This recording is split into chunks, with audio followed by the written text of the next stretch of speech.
The capture of Stuff Redoubt was a tactical incident in France during the Battle of the Somme in 1916.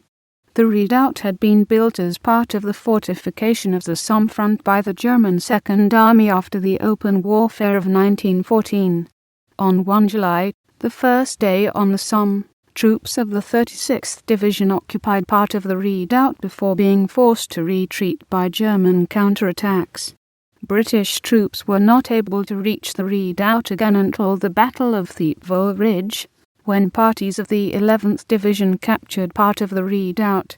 The rest of the redoubt was taken by the 25th Division during the Battle of the Ancre Heights. Some German officers thought that the blow to German morale was worse than news of the fall of Thiepval. The loss of the redoubt and the success of an attack by the British to Corps and Stuff Trench beyond the redoubt on 21 October exposed the Ancre Valley and Grandcourt to ground observation. The Army Group Commander Crown Prince Rupprecht and Erich Ludendorff, the Deputy Chief of the General Staff of the German Army, wanted to retire from the salient that had formed from St. Pierre Division and Beaumont Hamel, but Below preferred to hold on since the remaining positions were strong and on high ground with good observation. The last big attack by the Reserve Army, the Battle of the Ancre, against these positions, was a great success. The 26th Reserve Division of the Ziv Reserve Corps arrived on the Somme in late September 1914, attempting to advance westwards towards Amiens. By 7 October, the advance had ended and temporary scrapes had been occupied. Fighting in the area from the Somme north to the Ancre subsided into minor line-straightening attacks by both sides. The primacy of artillery had been established during the fighting of 1914, and the exploitation of artillery firepower in defensive fighting required means of communication between the front line and artillery positions in the rear. Artillery organization needed to be centralized to make sure that all guns in range engaged targets. In late December 1915, Major Beaumont, commander of the 26th Division Field Artillery, wrote a report in which he described failures of communication, which led to an advantage created by the blowing of a mine being squandered by the artillery.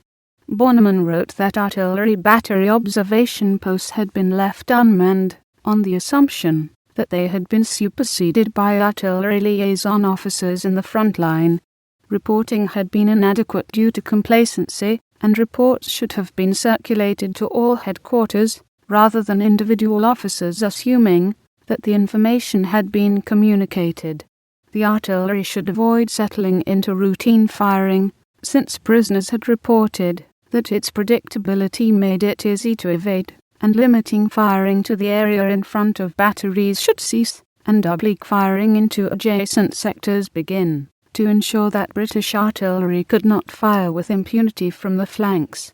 Concentrations of fire consume too much ammunition on local targets, and should be limited to provide ammunition for firing on other targets, to disrupt British operations, and to reassure German infantry that they would not be abandoned by the artillery. Beaumont also wrote that retaliatory fire should be prompt, and authority to order fire should be shared by all artillery officers, rather than relying on unreliable communications, to request authority to fire on targets as they were observed.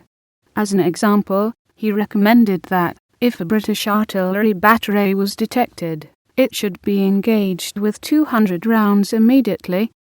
Cooperation with artillery observers in aircraft and balloons should be improved, with at least one target selected for bombardment in every aircraft sortie, for which the artillery commanders should make gridded drawings of targets within range.